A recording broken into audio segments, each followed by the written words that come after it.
Hey, how you doing? This is John, and welcome to John's Long Box. I'm here with Jesse Blaze Snider, who happens to be the coolest geek alive, which makes me the 16th coolest geek alive. I'm not even in the top 10. Let's not even joke about that. So how you doing, Jesse? I think I'm doing good. You know, the coolest geek alive is like a pledge I made. I have a tattoo that says "coolest man alive," and it actually came from pitching HBO when they had first switched over Sesame Street to HBO, and I wrote a whole bunch of impassioned pitches that were really like great ones. One of them was called "Try New Foods" with Cookie Monster, and where he was like, every sketch would end with him of like, "I like whatever it is, but I like cookies better." And then I would do a sketch with Ernie where we put him in a leather jacket, and it was called Ernie Be Good. And he would go around doing nice things on Sesame Street, and the Muppets children would be like, "Who's that? That's Ernie. He's the coolest Muppet on Sesame Street." And you know, the Fonz was like this character that was good to everybody. You know, he was the coolest because of how kind he was. And I really think like people lose sight of that. What it means to be cool is to be a kind person in your community and to operate symbiotically within your community. So I try to be that guy, and you know, that's where Coolest Geek Alive comes from. You know, I really like to be the most educated and reasonable person on any issue. Right, and we also forget when Fonzie went and got a library card, it went up something like 45% across America. Everybody went out and got a library card. I know, I got a library card because of the Fonz. So he was the coolest. Yeah, that's the benefit of a cool person telling you something cool. I remember there was a really nice thing. You know, I come from a celebrity family, so I have like this this power that you don't always receive from society sometimes for this celebrity thing. It's really silly, but I like to use it for good whenever I can. And I remember I was my whole family, and we were passing this little Hispanic family, and there was this one kid, it was a big group, like six people, and one of the kids was very punk rock, and he had done a gnarly mohawk wave thing, and like put leopard inside of his hair. It was really cool. And I stopped and I went, "Yo, brother, your hair is awesome." And he looked at me and blushed like I had told him he was the prettiest girl at the dance. And all of his family around him stood looking like with their jaws agape. Like obviously they'd been like making fun of him. And this was him getting a compliment from an outside source that was like this, you know, like that's the power that you have when you're cool, is to make other people feel cool and to empower other people and lift other people up. It's probably the only compliment that kid got in 10 years. You know, you don't get people to give compliments anymore. You know, I remember, you just made me think of a stupid story that has nothing to do with anything. But when I was in college, I lived in a suite with 6 guys. And we were all hardcore friends, you know, listening to music and punk and everything like that. But next door was a group of weirdos. You know, they were just a little odd, but we liked them. They were good guys. And we were, they had this video collection. We were watching movies in their room. And one of them comes out of his room to watch movies with us, sitting on the couch, and he has a big cowboy hat. And he's just sitting down, and we're just like, you know, do we mention the cowboy hat? Like, it's just bizarre. You know, this is New York, and this guy's wearing a cowboy hat. And then he stands up and he looks at us. He goes, "You know, you guys never compliment me anymore. Like, you can say something nice about my cowboy hat." And we just laughed. It was just so out of the blue, you know. So that became like a joke for the rest of the semester. We would like, in the morning, somebody would come out of the room in their underwear, like, "Oh, I really like your dirty underwear that you have. I really like to compliment." You know, so it just became my cowboy hat. I hope you never said anything about the cowboy hat. Hey, how you doing, Michael Zinn? I'd love to see new names. Thank you for showing up. But you just reminded me of a stupid story that had nothing to do with anything. But there we go. That's my mind. I wander. I wander a little bit, Jace. So what I always try to introduce everybody. So what's going on? Why are you coming on a comic book channel, and why are we talking? What's up? Oh, I make comic books. I had coincidence. Yeah, I started my publishing company probably about 6 years ago. Well, actually, that's not true, because I really started a long time ago. I probably started like years ago. But I was like about to get to the point where I was going to be publishing things and whatnot. And I had just a series of calamities, fires, and a divorce, and so Oh many my things. So I kind of dropped off the map to recalibrate things, and just came back, and I just did my first successful Kickstarter for a book called King of Kings, which King of, we're filming for right now.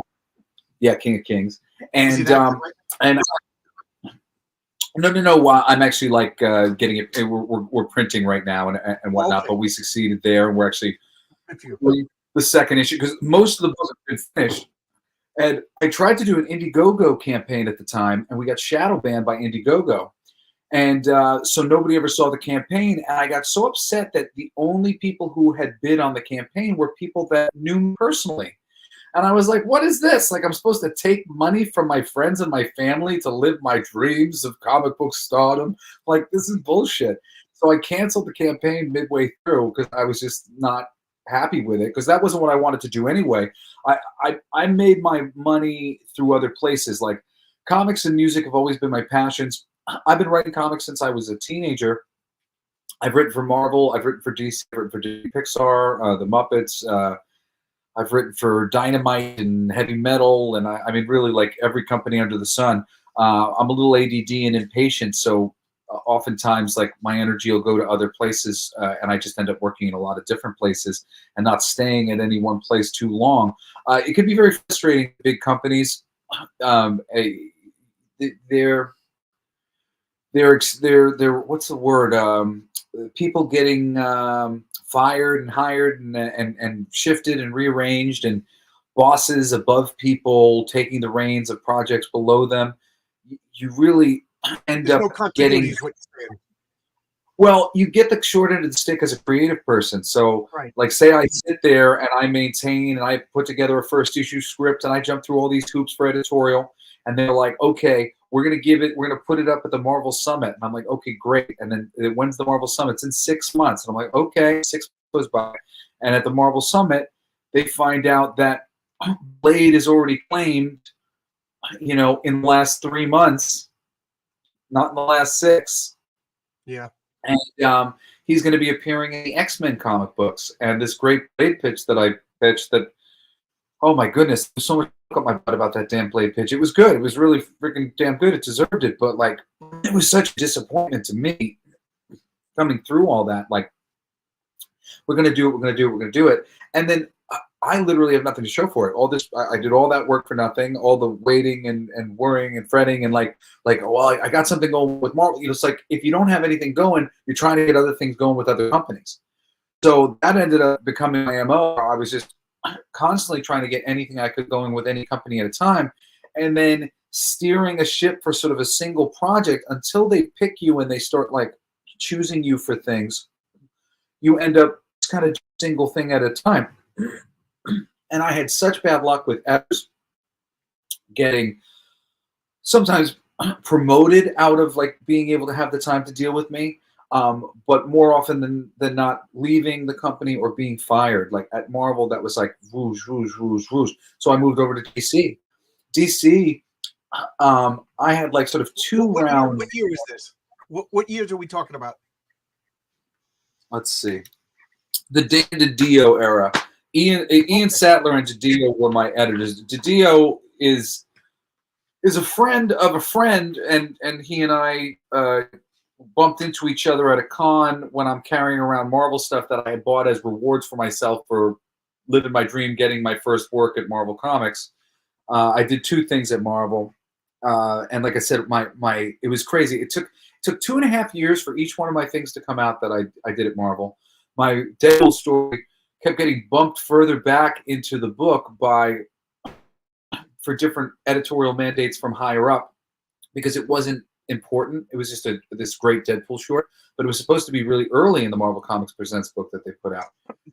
And the Marvel Comics Presents book got pushed back a bunch. So first that got pushed back a ton, and then my spot in the book got pushed back a ton. So I didn't end up coming out until like, I don't know, it was as early as like issue 9 or as late as issue 12 or something like that. But I mean, huge difference for me. It's like my first work. I'm going to be in like issue 2 or 3, in the thing. They actually put Deadpool on the cover of that volume of Marvel Comics Presents by John Campbell, the Campbell dude.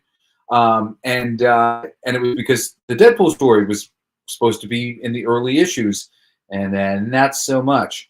So that got pushed back, and I did a Deadpool inventory story that very quickly got I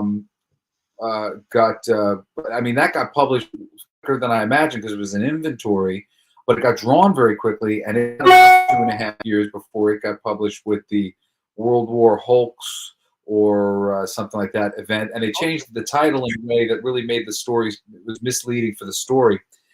But that editor got changed multiple times, and each editor got changed. The editors would come and read my script, go, I really like this, and then they'd like offer me some other work there.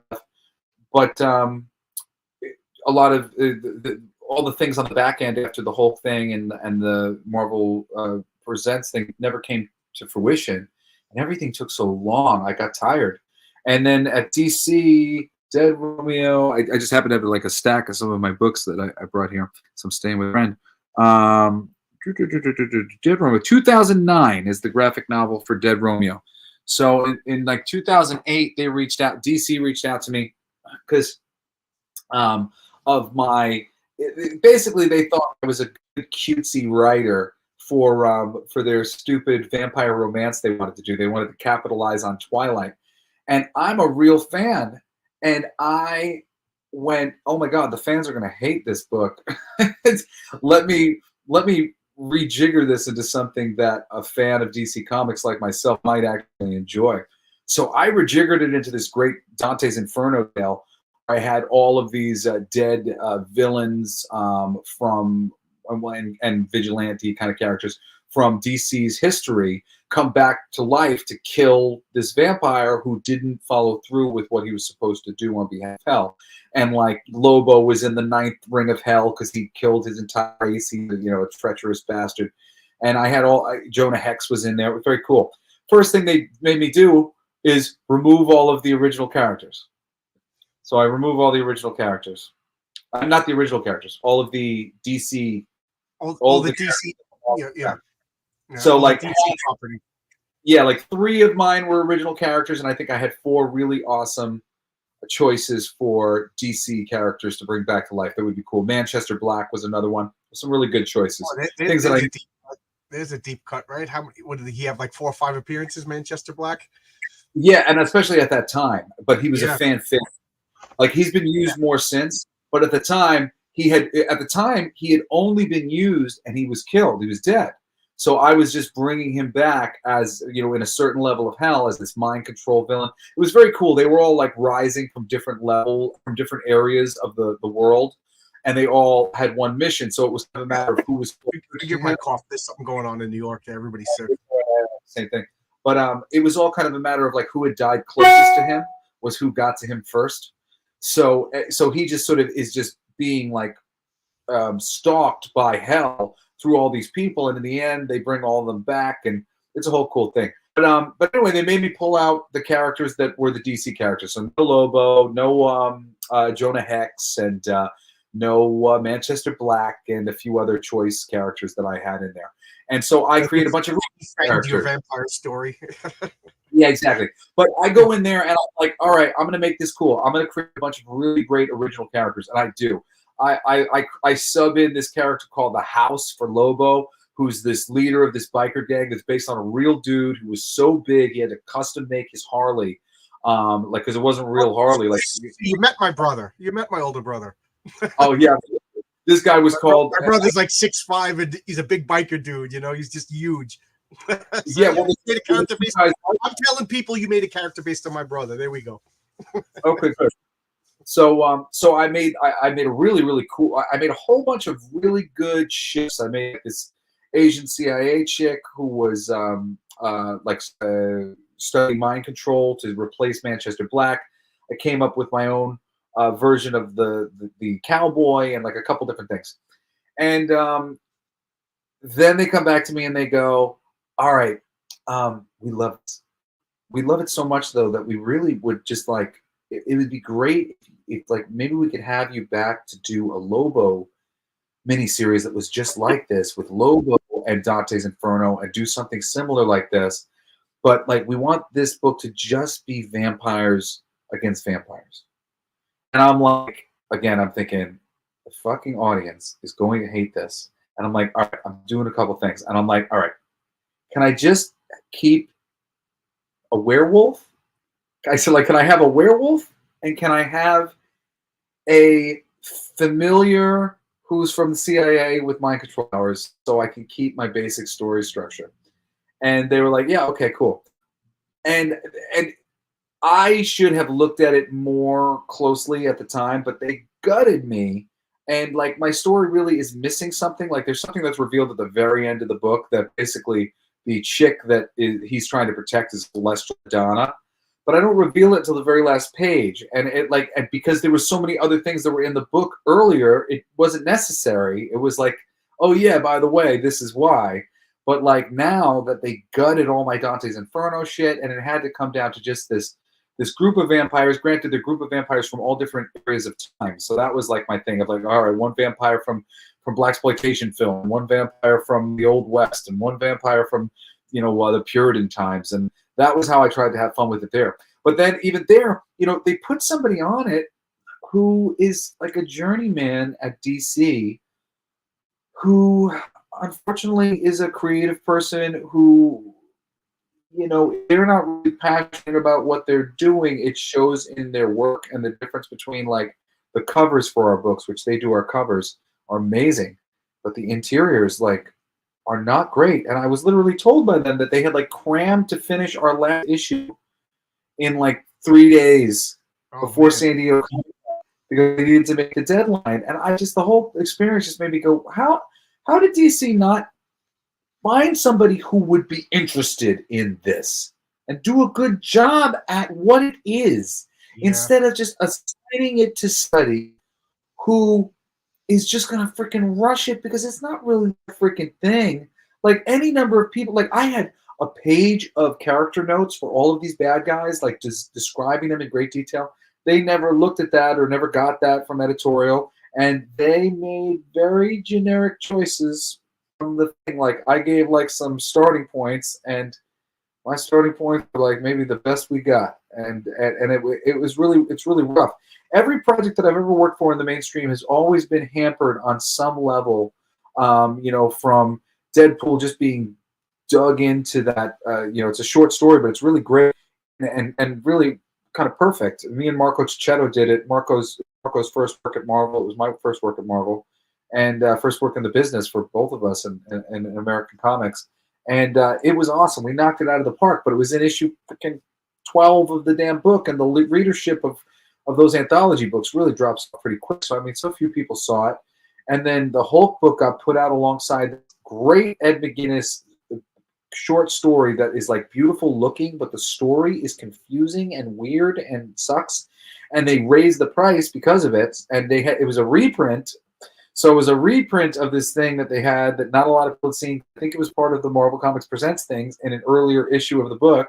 And they put it with my Hulk book and changed the title to something that was really action-oriented when my book was more of a character study that had action, but it was more about Bruce Banner and how he goes from being naked in the being in his purple pants in the desert to being, you know, back up and running, hitchhiking and with clothes and glasses and stuff.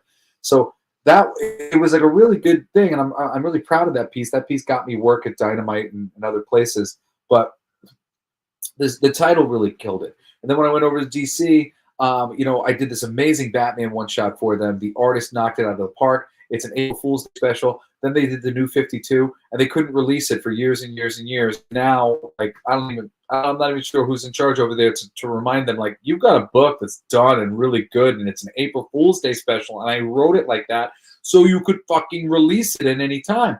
But it's not quite that organized over there. I hear DC has a lot of inventory issues that they're just sitting on, that they're lost or whatever. You know, I had Chuck Dixon on the channel, and he says he has about 25 fully paid for, fully illustrated by Jim Aparo legends that have never seen the light of day, you know, because he doesn't even know if anybody, they moved offices. He goes, I wouldn't be surprised if that stuff got thrown away, you know. If they lost, yeah. What is lost either? I used to have that makes me go like this. I get palpitations when I think of that.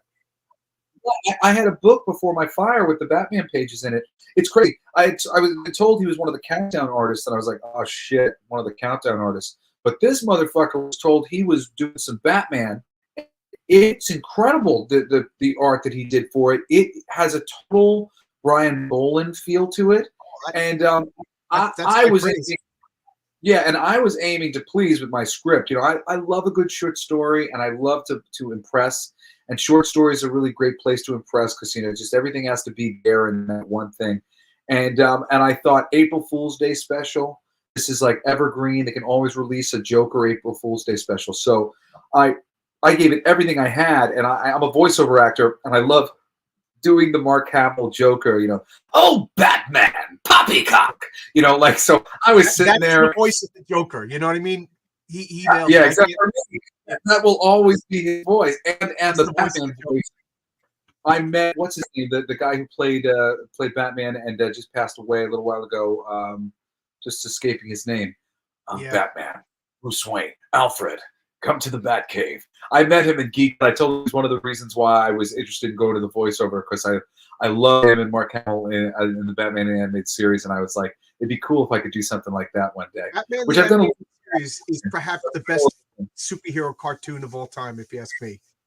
Oh yeah, it's a great one. You know, my wife bought me, collected all the DVDs of it. You know, it is absolute perfection. And not only that, it's probably some of the best Batman comic books, movies, whatever. You know, it is just. Well, it's a distillment of the Batman, thing. I think Kevin Conroy. I didn't want to say his name, but I knew somebody in the comments was going to mention his name. I met him all these years. It was so funny.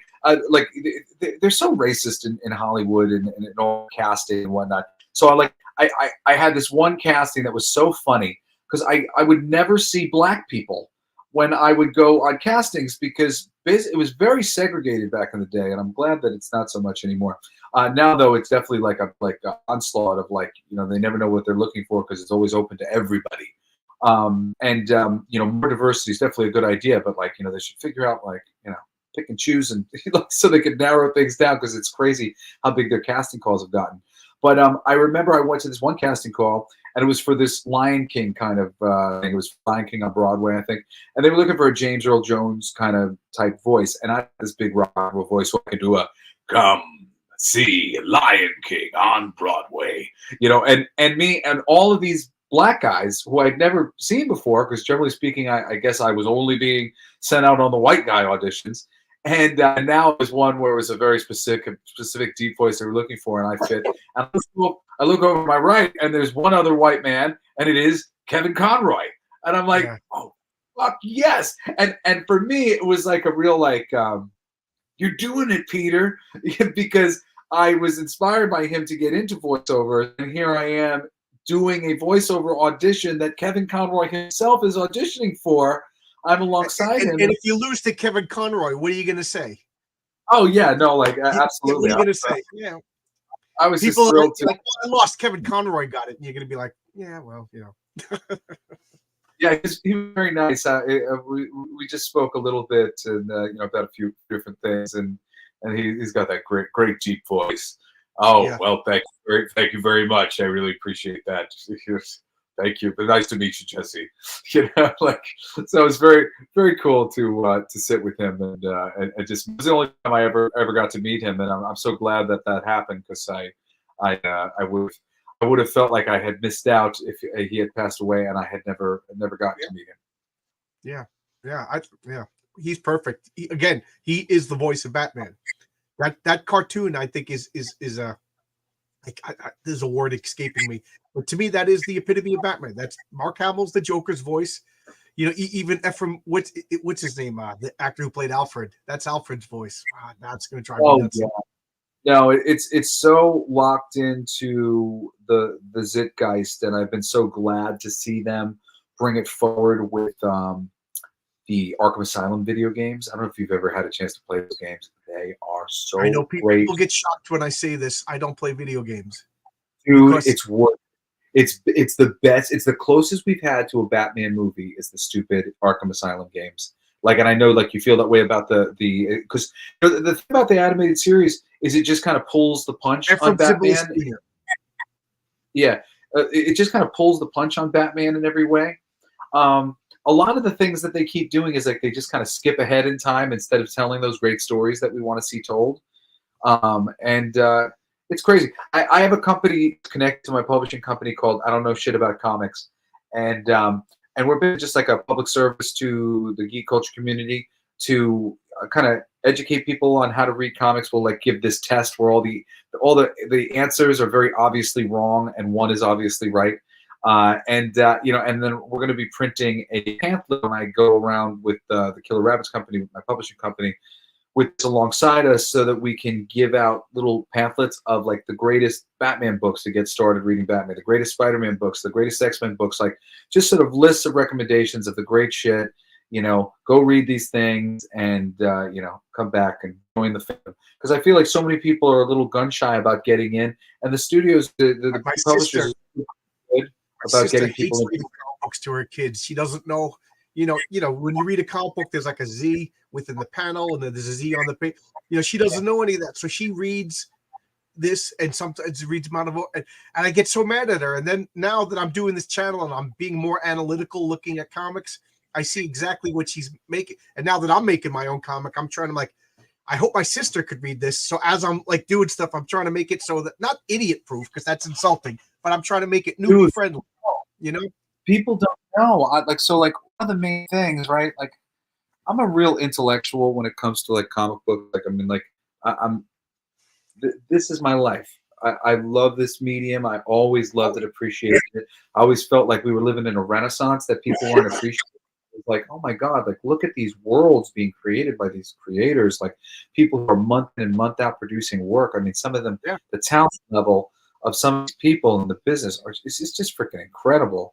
You get to these like Art Adams and Ethan Van Sciver's and Dave Johnson's and Jason Pearson, God rest his soul. I mean, like their stories their styles were so well defined and so beautiful, so cool. And the toys too. I'm a big toy guy. I love this stuff. And when it comes to making comics, I consider it an art form, and I really try to play to my art form and to do it, play to my artists and just do it at the highest level imaginable. So I wrote this book, Muppet Snow White, for Boom Studios. Well, we had like 5 layers of red tape licensing people that we had to like read our script and approve it and give us notes. I got to tell the story. I wrote issue 1, and I was so thrilled with what I had done because I said I had kids, and I knew a Muppet Fairy Tales book is in particular, the Muppets geared towards kids in particular. This was going to be something that parents were going to try to read to their children. But I didn't want it to lose the Muppets' edge and the humor, and I was like, I really want a lot of the humor to be about the page turn, so it can be, you can really get past laughter. I don't want it to be exactly. I don't want it to be a lot of bad puns. I want it to be, I want the strength. I gotta say, most of the humor in comic books just is awful.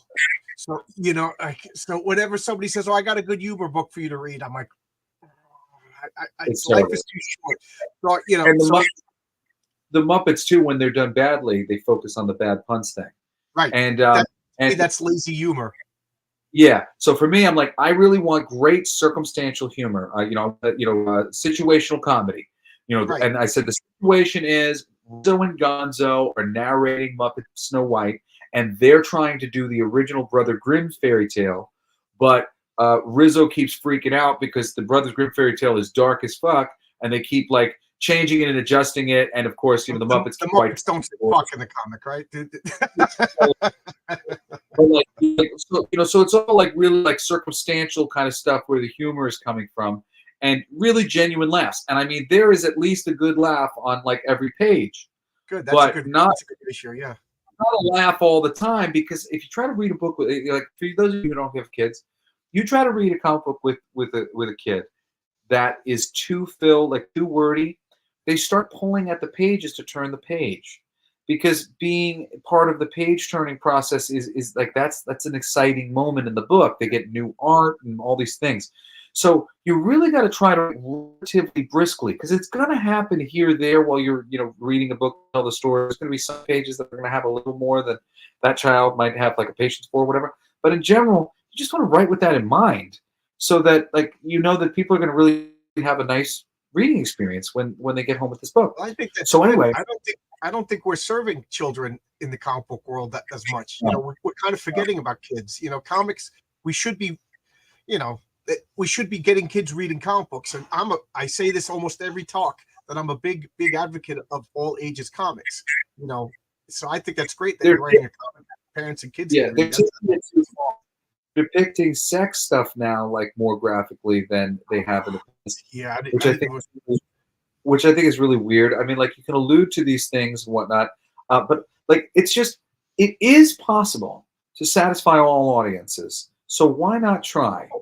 And absolutely. Like, I really think that, like, you can, Pixar proves, and I think even more so, you can have adult themes, in teenager-based books and whatnot. The adult themes go over the kids' heads.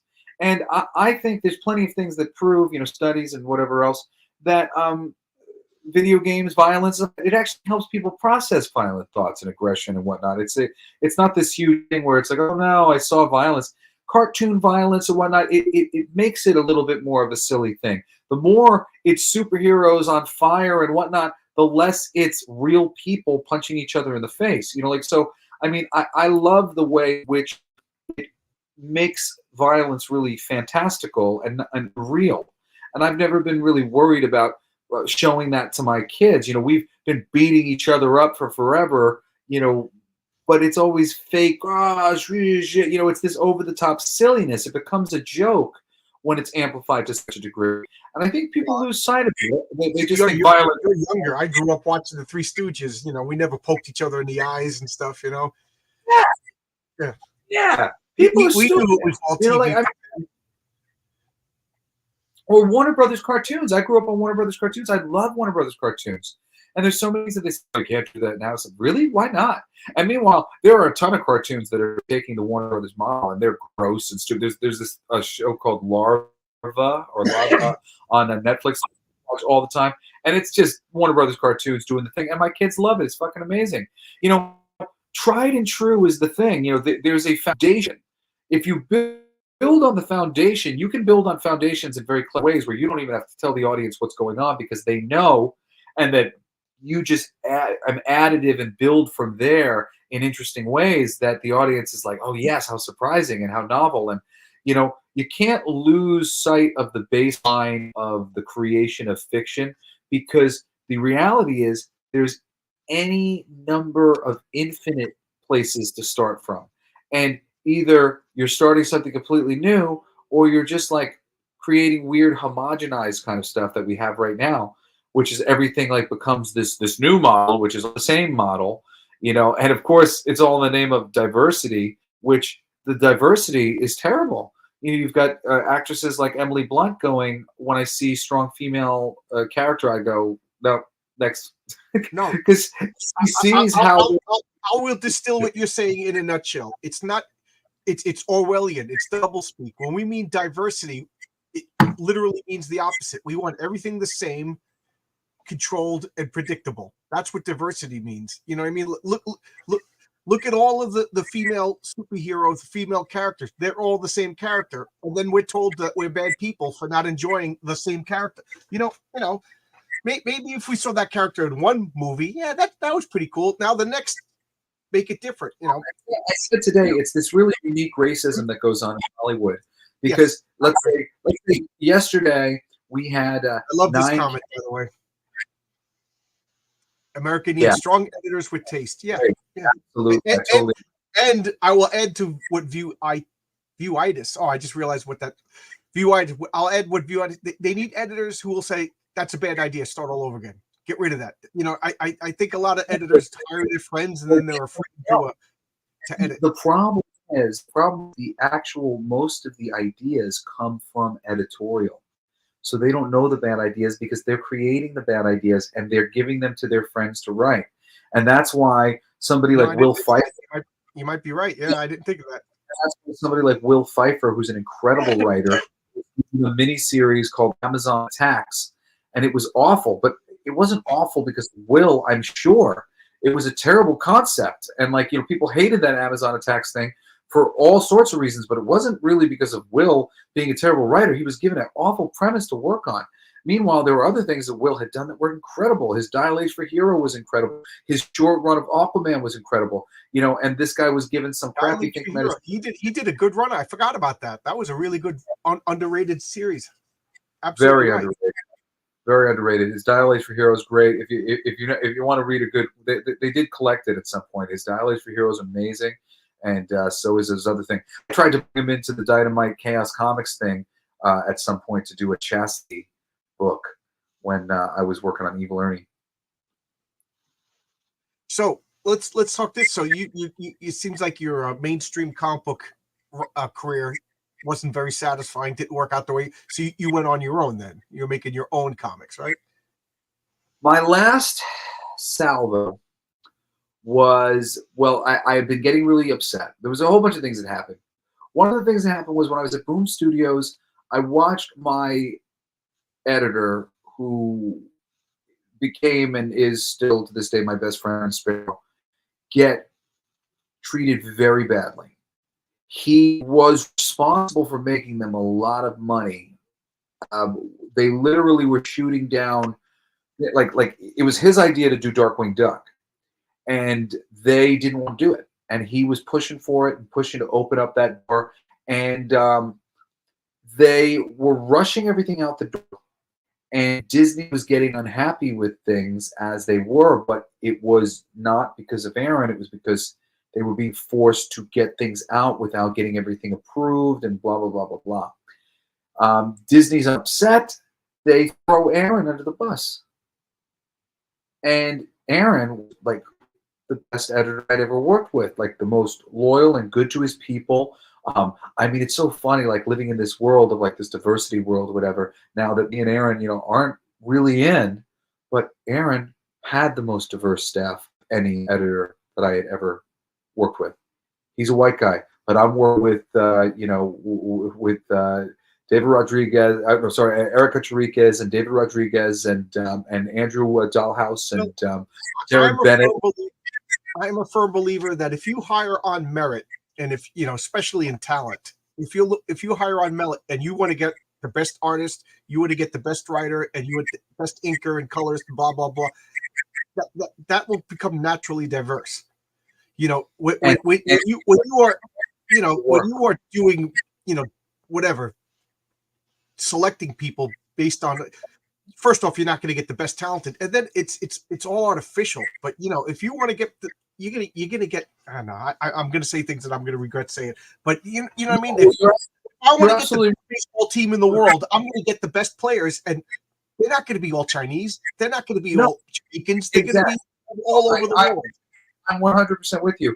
And you know, he said, you know, America needs strong editors with taste, and Aaron is a strong editor with taste. And the people who were working with him were not only talented and diverse, but we all loved the material. I was there writing Pixar because I love Pixar. Yeah, Pixar. I was there writing them off. I still say The Incredibles was the best Fantastic Four movie ever made. Yes, it was. To this day, it is. And it probably will be, from what I'm hearing. James Silvani, who was working on Darkwing Duck, and all of these creators, we love the material. So when they threw Aaron to the bus, we all kind of revolted a little bit. They had like cut our page rates, and they had treated us great, but our editor was very good to us. And as soon as Aaron left, because Disney knew that Aaron didn't have anything to do with their problems. Aaron was the one who was constantly like playing like middleman to like resolve issues that they were having with the higher ups. So within months, lost the license, and it ended back with some friends of ours, and Aaron was working again on the books and working again on Darkwing Duck, proving that Aaron was not the fucking problem. I ended up not working. Again, I'm sorry about that. Oh, you're all good. I ended up not working on those books at the time because they didn't get the Muppets license and a couple of the other licenses that were the ones that I was waiting to work on myself. But we were going after the license. Our friends were going after the license, and it was kind of a thing of like, all right, whoever gets the license, hire the friends, you know. So we were all kind of working on Joe books. I mean, I was working on it a little bit. I was like a uncredited editor on all the Darkwing Duck scripts that were written there and stuff like that. Do you like working on? Do you like working on intellectual properties, or do you like working on your own stuff? Just out of curiosity. Well, I love it. I built myself to do that. It's funny. Like, I mean, original ideas was like my first little thing, but as soon as I decided that I was going to write comics, I immediately went to I'm going to write because I love mainstream comics. Right. And I was who doesn't? We're all here because of them. Yeah. It's like I'm going to be the most educated writer in the business, because it was very clear to me too over time that the people that I was working with and the other creators, part of the problem was that they had their nose up in the air a little bit, and they weren't reading everything that was being published, or as much as they could. So they rarely knew what was going on. You know, like one of the reasons why Daredevil has been so good for so long is because it was considered a marquee title for the company, and writers felt as though they were being observed and that people were observing that book. So writers would read just that book to know some things, you know, kind of thing. Like, you know, like a lot of them were faking it because, you know, people wanted work. And then as comics became cool, people started coming in from other industries as a credibility thing. And then comic companies started. And now that Marvel movies are on the wane, you watch as these people leave. Now, you know, it's not going to be cool. And I got mixed up in that because I was coming up, but I have this stupid celebrity thing that, like, I can't help. It just so happens that, like, you know, my dad's a rock star, and, you know, my family's been featured on TV and stuff, and I do other things than comics. So people were sometimes looking at me like I was one of those people, which I wasn't. I was a real comics person trying to, like, bring real value to what, you know, bring them what they needed, you know, the ideas that they needed to bring some of these characters forward, to make some of these books work that don't quite work. You know, there's a lot of books that they've been trying to keep ongoing for forever, but always eventually get canceled, and then they bring them back, and they keep reinventing the wheel. And there's plenty of things that they can do to patch these boats up and get these things running. But the people at the top, they're the ones who make most of the creative decisions, and they largely prevent the creative people from getting into positions of power. A good example of this is Jeff Johns was kicking ass at DC Comics. He was the best talent that they had for years and years and years, and it wasn't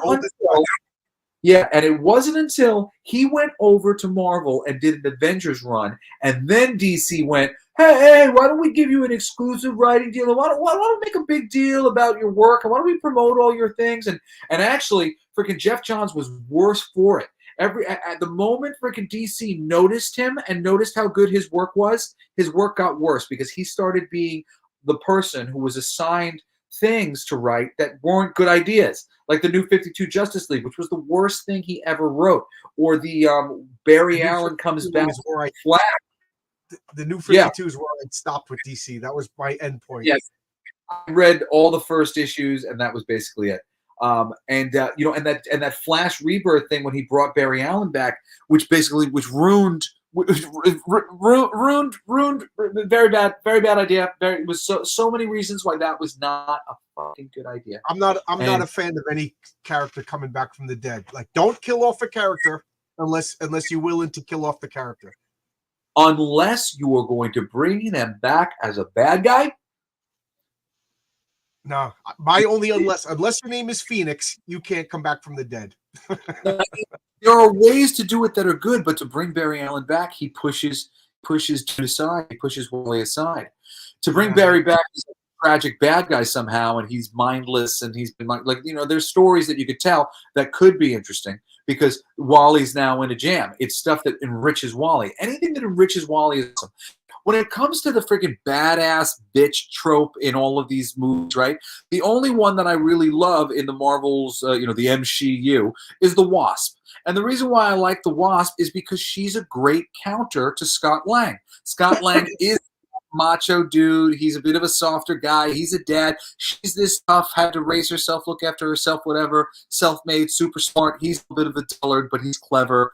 That's a great dynamic, those two. So I don't mind a character like that when they serve the other characters in the story or they serve the story.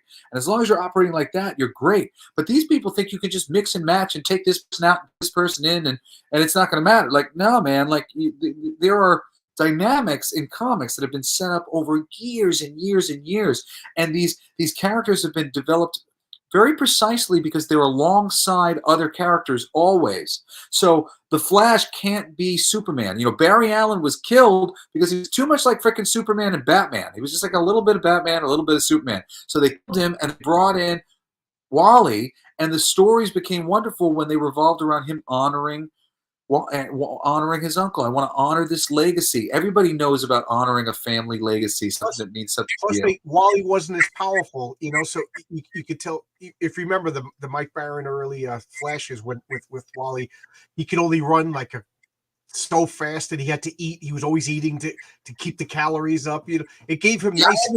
I love a good limitation on power. You know, it makes it interesting. I mean, now he's they've gone Barry Allen. The Speed Force thing is like my least favorite part of the damn Flash mythology, unfortunately, and that's actually why I've really hated the Speed Force. It's really my least favorite. I thought it was a bad idea. There are ways in which it's used that I don't mind, and there are limitations that they're able to put on it. You know, like Jeff Johns did. But Speed Force to me is the same thing as the multiverse. It's a get out of jail free card, and the Speed Force. It's like Doctor Who. It's timey-wimey. We can do whatever we want, you know. Yeah, it tends to be used that way as one of the problems. I mean, see, again, it's like all these things are just tools, and it's about how you use the tool. I've got a machine gun. Did I shoot him in the face, or did I shoot that fruit down from the tree? You know, it's like, hey, we got fruit now. Yeah, I used a gun. But like how you use the weapon is the thing. So you can tell some of these stories great. You know, the big thing is, though, the Speed Force has lent itself over time, with lack of creativity from a lot of writers, to creating more and more and more characters that come from and are derived from the Speed Force, who are all just derivatives of the Flash. Right.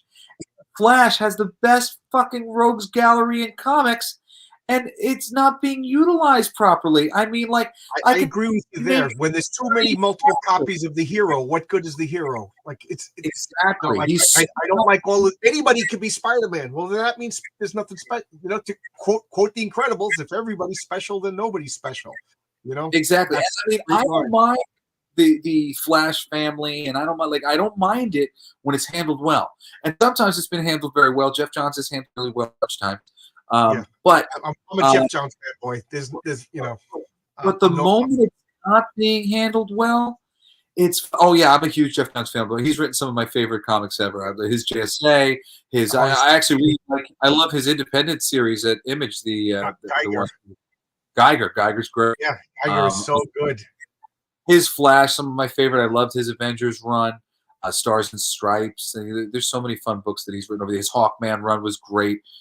So many. He got me to like Hawkman, a character I never particularly liked. You know. Yeah. That Batman, the Three Jokers story was fucking awesome. Jason Fabok, his expression. I have a Joker poster from that, like a promotional poster, because I was working at a toy store for the discount at the time and for some extra bread. And I have a Jason Fabok poster from that Three Jokers. That Three Jokers thing was awesome. Was that the last thing he wrote for DC? One of them. I don't know. I've been trying to get back on like a monthly schedule. I just haven't gotten like hooked on anything yet that's monthly. So I just find I wander in occasionally, and I'll leave with some cheap comics, usually back issues of stuff that I wanted to read. So let me ask you, just beg the question. So you still go into local comic stores and buy comics? Yeah, I try. You know, I got out of the habit a long time ago. I was about to say, I feel really bad because I'm such a comic book person, and there's 3 or 4 comic stores right near me that I didn't know about, and I barely go in them. And it's sad when I do, because I look and I pick up things, and I'm like, I don't recommend getting out of it, because like for me, I work really good on a schedule. And comic books, like after I left college and high school and stuff, comic books were my schedule. You know, every Wednesday there was new things coming out. It's funny that you said that. Fantastic Four's out, rent's due. You know, like I used to think like that. You know. Yes. And I would find everything in town by where the comic book stores were located. It'd be like, where's that place? And they'd be like, it's over by like CVS. Let me ask you this then. You know, I'm a fat guy. You're a skinny guy in shape. Let me ask you this. I used to go to the comic book stores on Wednesdays and then drive to the local fast food place, like be it a White Castle or Burger, and I'd be the guy sitting in the parking lot, reading my comic book with the cheeseburger in my hand. You know, I love that. Once a week, that was my thing. By myself in the car, fast food in the comic book for years. That's why I was such amazing shape.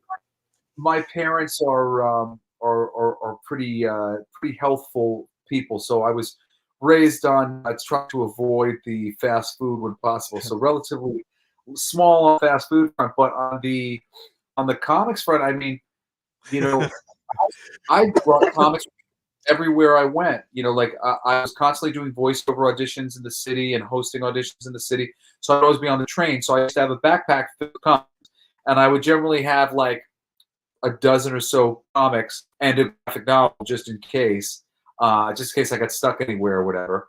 And I would just be reading everywhere I went, you know, and it would take me about 15 minutes to read a comic. And I would literally be like timing out. Like sometimes if it was a trip, I'd be like, I'm going to need approximately this many hours. And it's funny. That's funny that you said that. Yeah. I would pack depending upon how long I thought I'd be stuck someplace, you know? Yeah. And it was necessary too, because I was reading upwards of 120 to 150 monthly individual comic books, and that would include miniseries and ongoings, plus a certain amount of graphic novels, especially when I decided that I was going to do it professionally. And I decided that I needed to be aware of every important story that had ever been written. So, you know, I read Crisis on Infinite Earths, and I read Mouse, and I read Dark Knight Returns and Batman Year One and The Killing Joke and everything that I could get my hands on, The Death in the Family. And there was some that I had read already because I heard they were great. You were doing your research for your career, you know what I mean? And that's admirable. That's anybody working in comic books, writing, that's what you're supposed to do. That's what you're supposed to do. I was talking with Matt Barrett. We've been joking about this for a while now. You want to write comics? First question, show me a comic collection. Show me a comic collection. Okay. They don't do that. It's not exactly that. And people are coming at it too from like, it's this thing I said, it's like when Disney has the Muppets now and they have a new position open up to the head of the Muppets, right? And they go to the room, they have a big meeting with all of the heads of the company.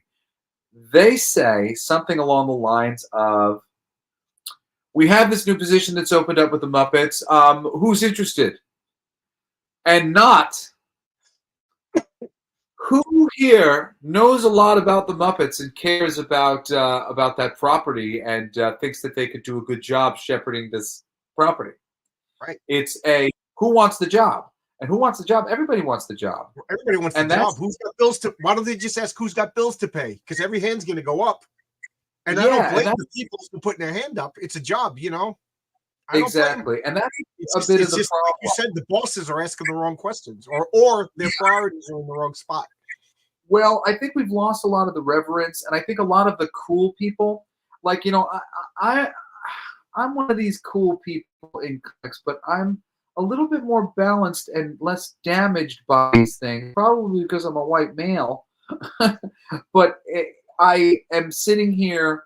I've watched my fellow comic creators really be sort of romanced by the people with the different color hair and the extreme politics, and they're these boss bitches. And I'm a soft Care Bear, and a lot of these comic book writers, we're all soft Care Bears, and we like boss bitches. And there's like a sort of like a feminist wave of comics that has sort of run away with the comics industry. It's funny. It's kind of like the Sims. I don't think they were romanced. I'm going to disagree. I don't think they were romanced. I think we were shushed into silence, and anytime we said anything, we were either let go, fired, or told to leave. So the rest of us just we just nodded our heads like little bobbleheads and went along with stuff that we knew was going to destroy the comic book industry. Me, I left. You know, not that I was in it. I was the customer, but I left. A lot of the creators have basically been simping for the culture change. They've been going, yeah. And they've been refusing to look at the overall, because that's the thing. It's like, guys, I understand that you're like, we could use more diversity. Fuck yeah. I've been, trying to get more women and more diverse characters into my scripts for forever. Again, I'm going to disagree. We don't need more diversity. We need good stories. We need good artists. If those people happen to be diverse, then more power to you. But it doesn't. We need more diversity. I don't care the nationality of the person who's writing my Batman comic. I want to know, can you write a good Batman comic? No, you're right. That should be priority number one. But it was a deficiency that was on the table because what the rules used to be. The comics were selling. That's all that matters. They were good. No, there is an argument for progress forward. It's an overcorrection. The reality was, if I took a female lead that was an appropriate female lead, and it should have been the female lead back 20 years ago, they would have told me they wanted it to be a guy. If I would have brought in a black guy, they would have said we wanted to be white. They would have forced me to make it a white guy, no matter if it was appropriate for the story. That used to be what life was like for a writer 20 years ago, I promise you. So now, Jack Kirby wanted Ben Grimm to be Jewish from day one, but he I don't know if anybody told Jack Kirby or if he did it himself because of society. But yeah, I see what your point is. But it's things like that. So before you talk about the 70s, then yeah, I agree.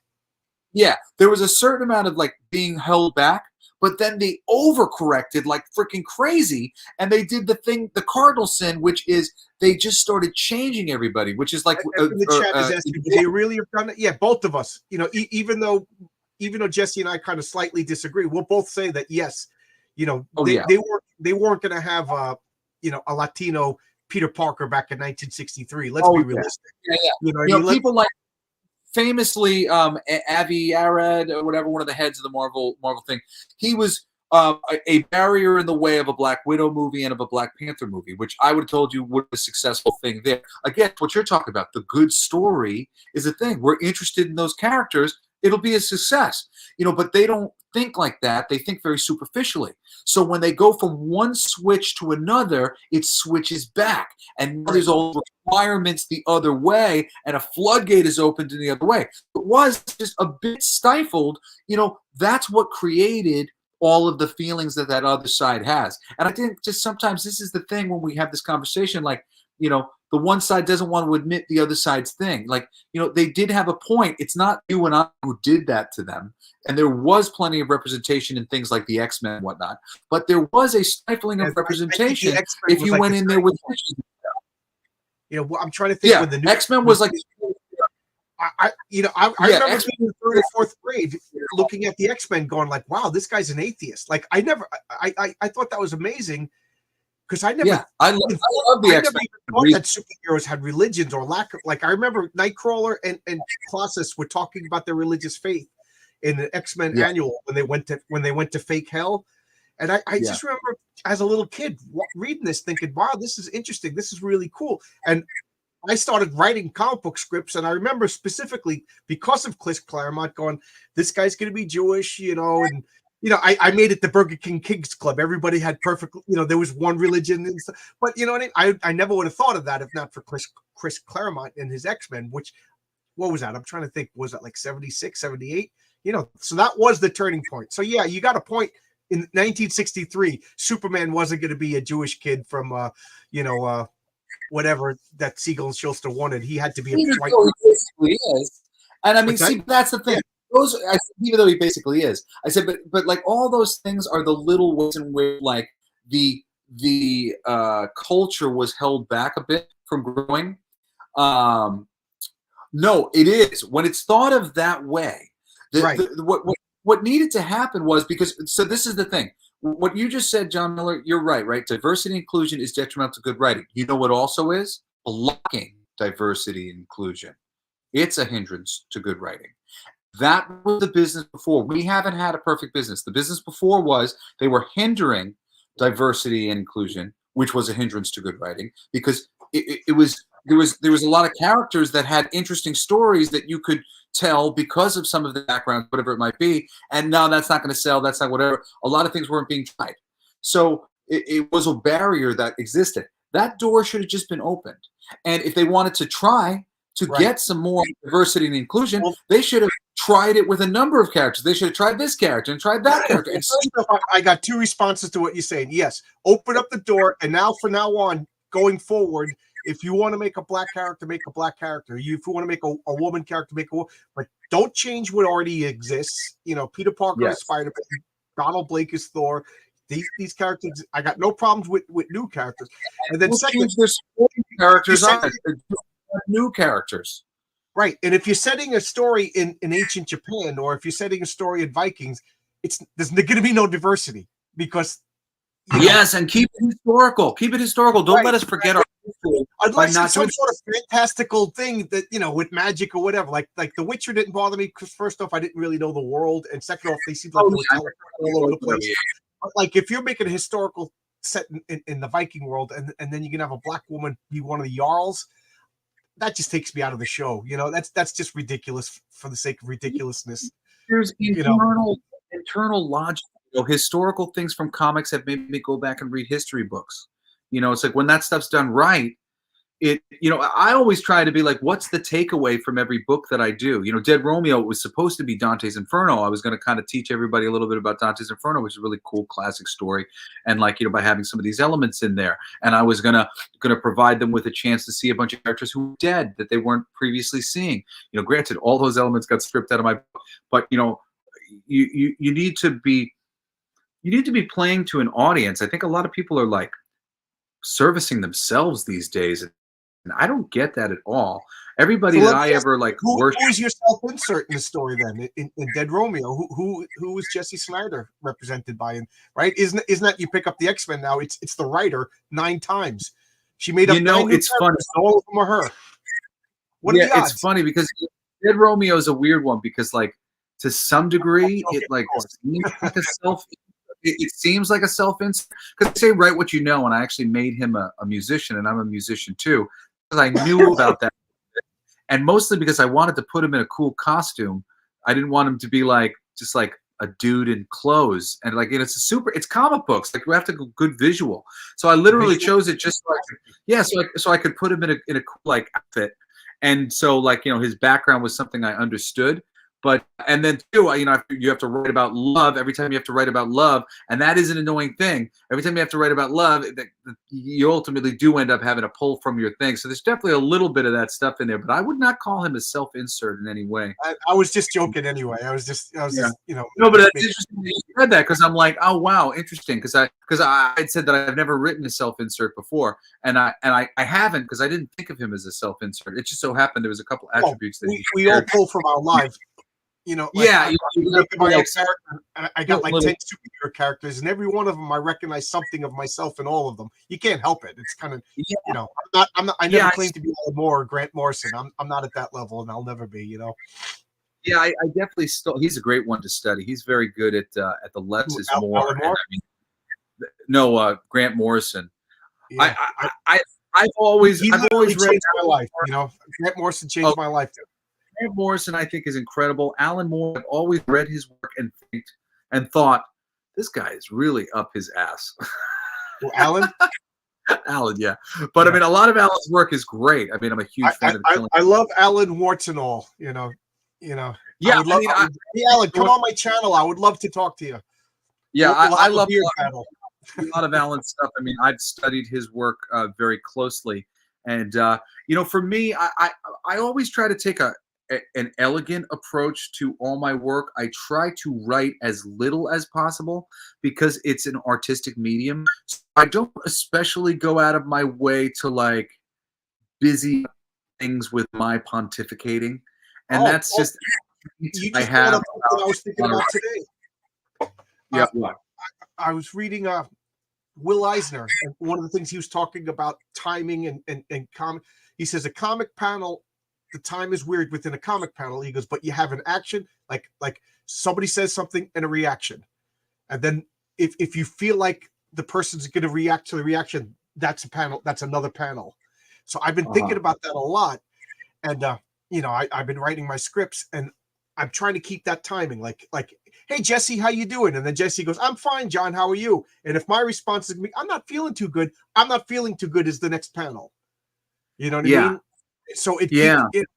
And I've been Well, seeing too many modern comics. It's like to be or not to be, and it's a big soliloquy. And yeah. I don't want to. Well, he's right about that. And I mean, what you're going to find though is all of a I'm talking sudden, with Will Eisner about anything. yeah, he's absolutely right. But what you're going to find is your scripts all of a sudden, like your outlines, are going to get really like you're barely going to get through anything because of how many panels you have to draw to really properly get the expressions. And then you're going to be going back doing the all right. Well, what are the most important expressions and consolidate? It's going to force you to streamline everything and cut out the fat, I guess. Yeah, I always, I'm very big picture oriented. For me, it's always about doing the outline first, whether it's 22 pages, 20 pages, 30 pages, but like, here's my amount of pages. What am I starting on? What's my cliffhanger? What does it end? Checking out my page turns, trying to make sure that anything that's nice and shocking is always getting on a nice, Do you ever even read page. Preacher by Garth Ennis? Preacher is one of my favorite comics of all time, and partially for those reasons.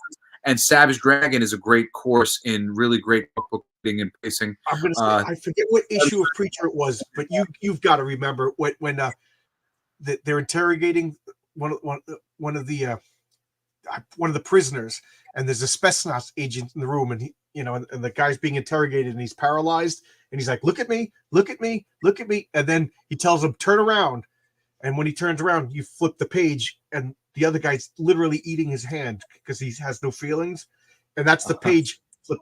And I actually got scared. I remember reading that comic and jumping back. It was, to me, the best page turn jump scare, which has never been successfully done by anybody else. And to this day, I'm still a Garth Ennis fan because of the successful, terrifying fear in that one. He did it again, but I don't want to mention the other one. It's just too gross. In an early I'm a huge Garth Ennis fan. I'm a big fan of Hitman too, and I used to follow him. He's written so many little miniseries, and I've read so many little miniseries. He loves to write military comics. I've read tons of his books and Punisher. Yeah, I got all of his wartime stuff. If Garth Ennis writes it, I'm a fanboy. I buy it, but I'm not a fan. Yeah, of the like. Boys.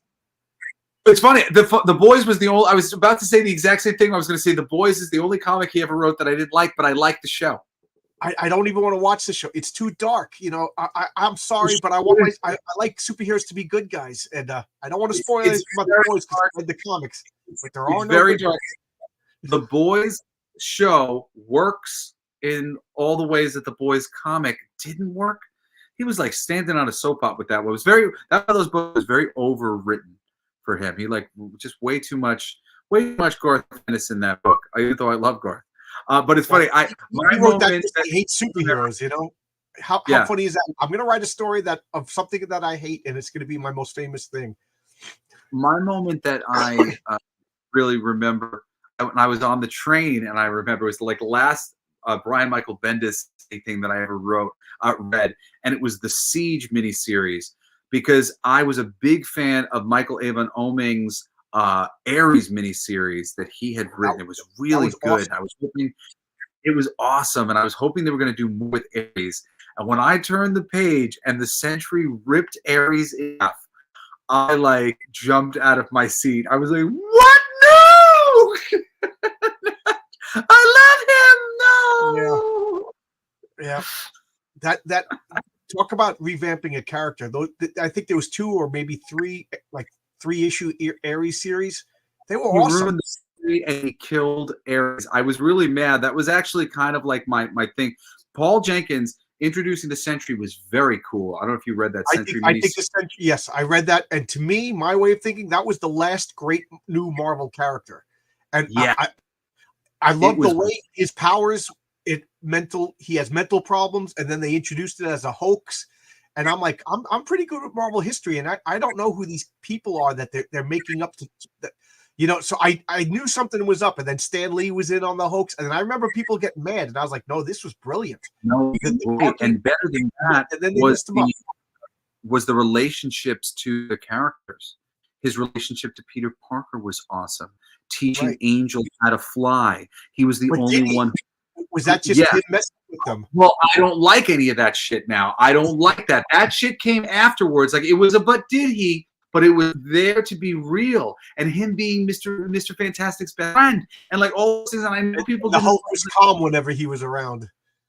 Yes, yes, that was my favorite one. I love that fucking issue with the Hulk.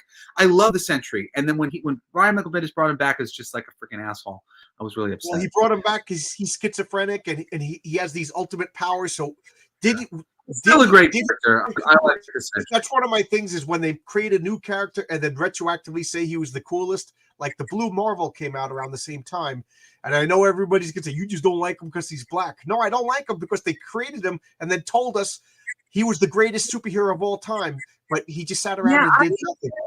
Marvel thing. I was told it was pretty good. It was one of those other ones I was told was good at the time, and I read and I was like, "This is not good." Agents of Atlas, and I was like, "This is not a good book." I love the first series, the first two series. They took all the 50 superheroes and made a team. I thought that was amazing. I love the team. I just didn't like the writing. I just thought it was so boring. And now Agents of Atlas is just that's the Asian ghetto of Marvel. You know, that's all the Asian characters. They ruined it. They just when it sticks out like a sore thumb and isn't natural, you just ruin the thing. You know, it just really changes the experience for everybody. Nobody wants some shoehorned in thing. You know, it's so funny. I've pitched. I mean, I've never written it down, but for years I've wanted to take Luke Cage and turn them into Marvel's Superman, and that's what they should have done and would have done a long time ago. He's the significance of Luke Cage is that he's one of the rare early black characters who doesn't have black in his name. His name is Power Man. And like, you know, and I have just the basic idea of like one day he starts working. Yeah. But I have this basic idea in my head of like one day he starts working out and he realizes that he's significantly stronger working. And he starts like bodybuilding and like really staying in shape. And he realizes he is like Superman level. And he starts being able to leap a tall building in a single bound level of be bulletproof Jack Man of Harlem. And I think the Superman of Harlem. That would be cool. That if he has the original Superman powers, like he could jump an eighth of a mile, nothing exactly. That would be cool. Luke Cage Power Man. And like fucking like really make him Marvel's street level Superman. That would be cool. That would do something. That would elevate a character who's been there. And then, you know, it does the things. You can do all the things and do a good job at the same time. That's really what I'm trying to say. You know, well, it's you can not bend the character, you can't break it. And I like what you're doing. You're bending and, you know, shape, but you're not destroying it. And I always thought Marvel missed this step because Marvel never really had like the lead female character. Like there was no Wonder Woman of Marvel. And I thought Valkyrie would have been perfect. She-Hulk is great. I think She-Hulk. She-Hulk is the closest, you know, really Invisible Woman. But she's too part of the Fantastic Four, and to me, Storm is too much of the X-Men. But I thought Valkyrie. How cool would they have to take her, reimagine her, and make her the Wonder Woman of Marvel? But they never did. They don't listen to me, Jesse. I try. I go outside the building and I stalk them. I mean, like, it's funny. I would love to see somebody try to do that. I've never thought of that, making her the Wonder Woman of Marvel. That's interesting. You know, that's a good idea. You know, see, something like that. They ruined it from the movies. Now she's a drunk who ran away from the battle, and then they make her the queen. Oh, wasn't there anybody who did run away? But I want to compliment you, John, because like that's the type of idea that you know we want and we need of like here's a character that exists. How do we amplify their portrayal so that it matters to the reader? Well, if we think of her as Wonder Woman for the Marvel Universe, again, she's got a little bit of that same She-Hulk problem in that she's like the she version of another character. Captain Marvel could have been. I had an idea. Wonder Woman is the she version of Superman. You know, they even wear the same red yeah, she isn't, she's not, but she's got her own motif. She from her or a different place. You know, her origins more magical and fantasy. Get off my lawn, Carol Danvers. She's got a magical fantasy base. You know, a lot of her villains come from that thing, so it's a little bit different. But like Carol Danvers in particular, like I do a podcast every twice a week. Saturdays, Cool as Geek Alive. That's where my silly name comes from. Send me the links. I'll put them in the description if I haven't already. Well, yeah, I'll see if I can find it. I was talking just about Captain Marvel and what they could have done to actually make her work. You know, because somewhere along the way they decided they wanted to upgrade her from Miss Marvel to Captain Marvel, and they wanted to give because they didn't know what to do with her for a while. She was Warbird. She was a whole bunch of characters. Right. She was basically a very strong, powerful a reserve member and sometimes main member of the Avengers. And they upgraded her to Captain Marvel. And Brian Reed wrote stories for her, and they were okay. I never dropped the book, but it wasn't great. And I said, what could you have done to make it great? You could have made it that she was like, didn't feel ready to have this title. Captain Marvel. This is Marvel. He's really important. He died. This is a mantle that means something. How do I earn this? Like, I'm just supposed to start calling myself this. Like, if I'm going to do that, I need to put myself through the paces to earn it. And she had a cosmic version of Hercules, the 9 Rights of Hercules, whatever the hell the thing is, where she went out and defeated a bunch of space demons and did a bunch of things to prove her worth and do something for the sake of the hero's journey. Yeah, she went on the hero's journey, literally just for herself, like put herself through it. Because like I can't just take this. I need to do it. Like by the time she came out of that thing, the audience would have loved her, and they would have had movies to make, and everything would have been great. The problem is because in the movie, her only weakness was people didn't understand how cool she was. You know what I mean? That's terrible. If she started out with like self-doubt, maybe got beaten a few times, like you said, Luke Skywalker was a jerk, and by the end of 3 movies, we were cheering him on when he finally started fighting Jabba. You know what I mean? He was the underdog who became the upper dog, I guess. But Carol Danvers. People are afraid to make characters. I'm sorry, yeah. I couldn't hear you. No, I said a lot of writers are afraid to make their characters people that you might not like. And we're always impressed they make a movie like about Schmidt. And it's like, isn't it incredible? It's about a character we don't like. It's actually easier to make people invested in characters that we largely don't like. As long as they're trying to get something and they're working hard and they care and they want it. If enough things happen, we'll want them to have it too. And that's what really a movie and a story is. The tale of how so-and-so got to or got whatever it is that they're looking to get. So, I mean, it's silly. Like Breaking Bad, was there any character that you actually liked in that show? And I watched that show for 5 years. You know what I mean? Like, no, and you identify with them. Like most people like the villains. Why do you like the villain? We all can identify with being a villain. We all can identify with being misunderstood. Oftentimes, Superman gets people going, I don't relate to him. I can't get him like this. That's why we get Man of Steel, because we get people who really just don't get Superman. The greatest Superman stories are when he's being held to this highest moral good. But if you, Man of Steel, that was the last DC movie that I watched, because if you're making a DC movie and you fundamentally don't understand Superman, I'm done. So I knocked out DC. I didn't see BV. I didn't see. It wasn't so much a DC movie as it was a DC universe. It's like one Superman movie. And it's like, okay, cool. I hope we don't explore this much more. But the idea was this was the beginning of the whole universe. And establishing the DC universe with that Superman, I was like, fuck this. Yeah. I remember actually the moment in the movie where I was looking up the screen. And let me guess. When his father said you shouldn't have saved those kids in the bus. When he didn't save his own father. Yeah, when his own that at that point I was already done. But when his father told him you shouldn't have saved those kids in the bus, you should have let them die. I said they don't understand who Superman is. The real Pa Kent would have been like, "Wow, you saved those kids," but Dad, now the government's we'll deal with that kid. Right now, at that point, I only knew that they didn't understand who Pa Kent was. Like it didn't necessarily prove they didn't understand who Superman was. When he didn't save his mom, that killed me, and I felt like Hogarth from the Iron Giant, and I was like, say it ain't so, Superman. It's just so messed. And then at the end when he snaps Zod's neck, I'm like, man, this is the thing. Bad writing. You really need good writers on a character like Superman, because he does have a lot of powers. There's a lot of options for him, and you need to hold General Zod, but he can't fly him out into the ocean or you know what I mean, where nobody's going to get hurt. You need to be able to think like, how does he find a better way? Because that's really what Superman's about when it comes to Superman. You said it before, and I agree with you 120%. Superman is best when he's the ideal superhero. Yeah, he's got to be ideal. He's Jesse, you get hit with the magic, whatever it is, and you get superpowers, and you're in the DC universe. you're you're running around fighting crimes, and you're just like, I want to be as good as Superman. I want, and then and if Superman comes down and goes, "You're all right, Jesse," then you know you made it. You know what I mean? And that's what Superman is supposed to be. He's the ideal that all other, even Marvel characters, are judged by Superman.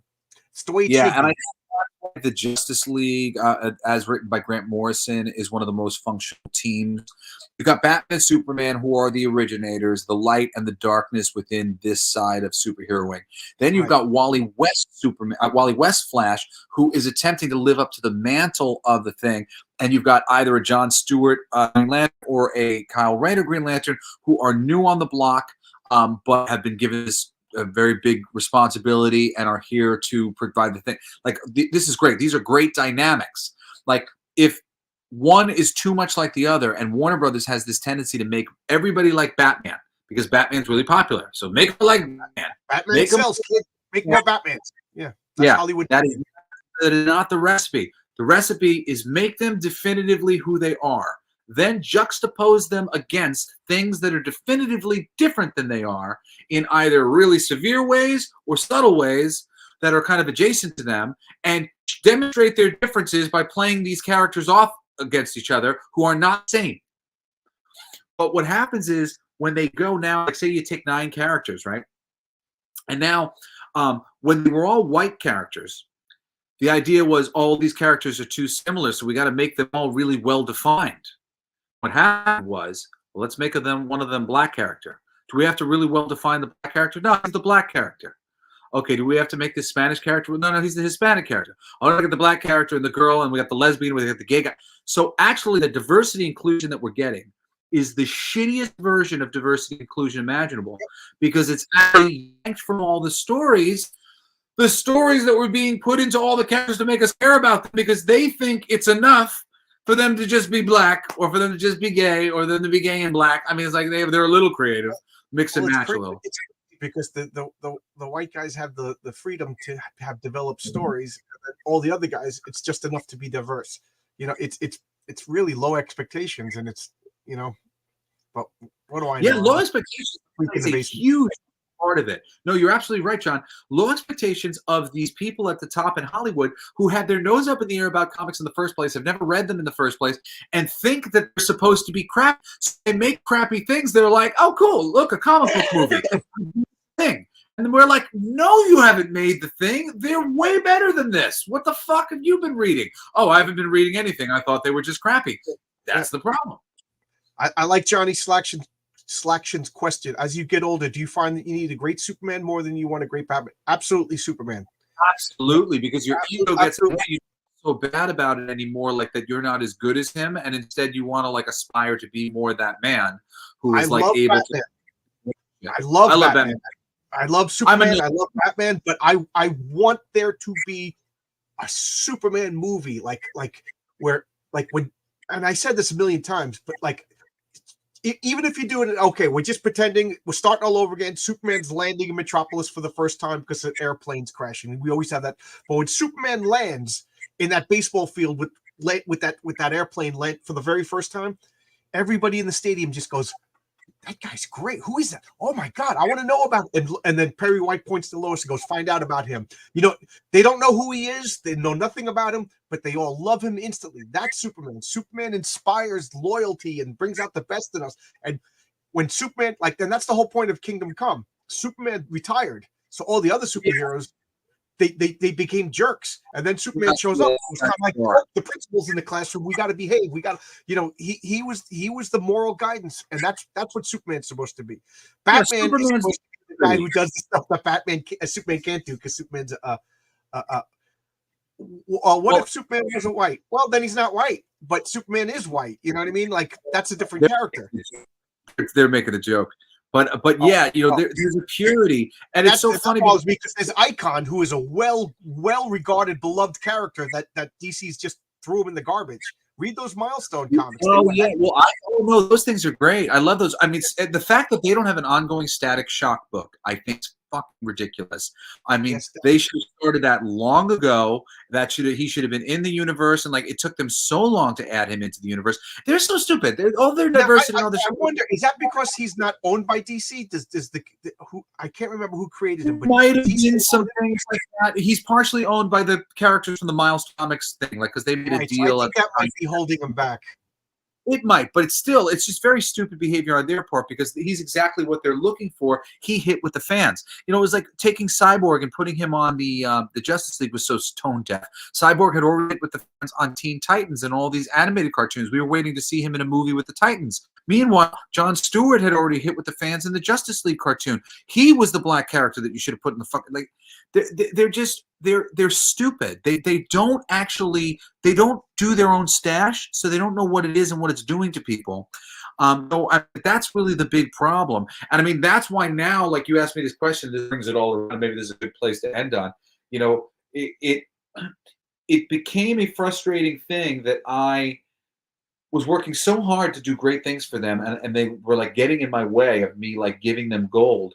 And I literally decided I'm going to go out and I'm going to do stuff on my own, and they're going to be so upset that they lost me when I was here. I'll show them. I'll show them. I started my company, the Killer Rabbits Company, and setting out to do it right. You know, like with King of Kings, everybody who worked on the book owns a little piece of the book, and like, you know, and we haven't made that much money yet or whatever, but like, you know, doing it right in the first place, paying everybody right in the first place, making deals that are reasonable, and, you know, trying to make this thing that we do called comics more of a community-oriented affair. So, you know, that's what I'm doing. And I think I sent you an image. I don't know if you have it to show them, but I've got a book that's going to be coming to fund my comics probably the next 2 weeks called Fucking for Our Future. And it's an adult mature readers comedy, very funny, all based around sex, but not really sexual in any way, because it's basically the petite little women of planet Glom, using these power armors to collect sperm samples from the men who they separated with on the planet 1,000 years ago, and the men de-evolved themselves into like Bigfoot creatures living in the wilderness. And now it's like a Roadrunner cartoon between the men and the women, because the men aren't interested in the women, but the women need the sperm samples because they need to get the cloning machines working. They're having trouble.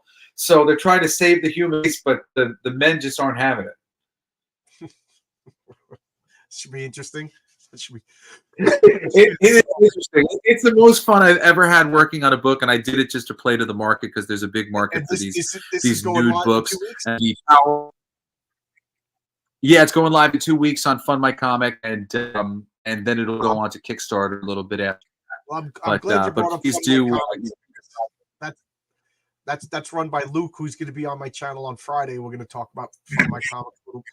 You know, it's run by a comic book, and you know, if Luke is going to shadow ban me, go down to the house. I know where you live, Luke. You know what I mean? I don't know where the guys from Kickstarter live, and I don't know where the guys from Indiegogo live. So, you know what I mean? I trust Fund My Comics. Bring up my book, bring up me, because he censored my freaking campaign, and now I have to go in and I have to censor all this shit. It wouldn't up already, but because of Luke, I like reached out to him, and he was like, I wrote all of those things that on the thing that you had to censor. That was me. But the book is really funny, and a lot of love went into it. I did it with my buddy Dizzy Arnold, who's a pro working under a pseudonym.